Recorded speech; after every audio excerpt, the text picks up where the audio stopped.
सिंध से ताल्लुक रखने वाली आलिया सुमरो जो बॉक्सिंग में आलमी चैंपियन है, उसका ताल्लुक अगर पंजाब के किसी फैसलाबाद, लाहौर, रावलपिंडी या पाकिस्तान के कैपिटल इस्लामाबाद से होता तो अहम शख्सियात उसे बुलाती और इनामात की नवाज़शात करती। शायद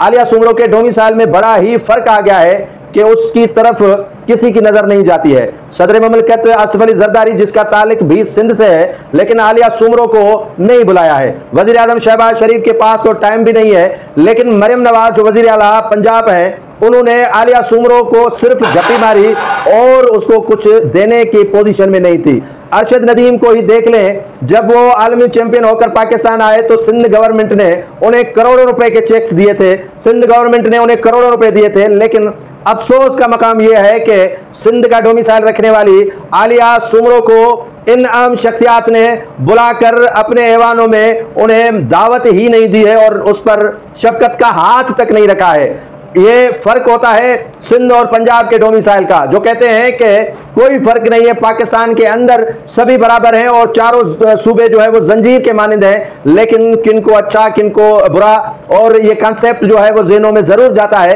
कि आलिया सुमरो का ताल्लुक अगर पाकिस्तान से आपको जुड़ा हुआ नजर आता तो यकीनन ऐवान सदर भी उसको बुलाते, आर्मी चीफ रावलपिंडी में भी उनको बुलाया जाता और वजीर आजम हाउस में भी उनको बुलाया जाता और तमाम जो अहम शख्सियात हैं उन्हें मदऊ जरूर करते, लेकिन ऐसा नहीं हुआ है।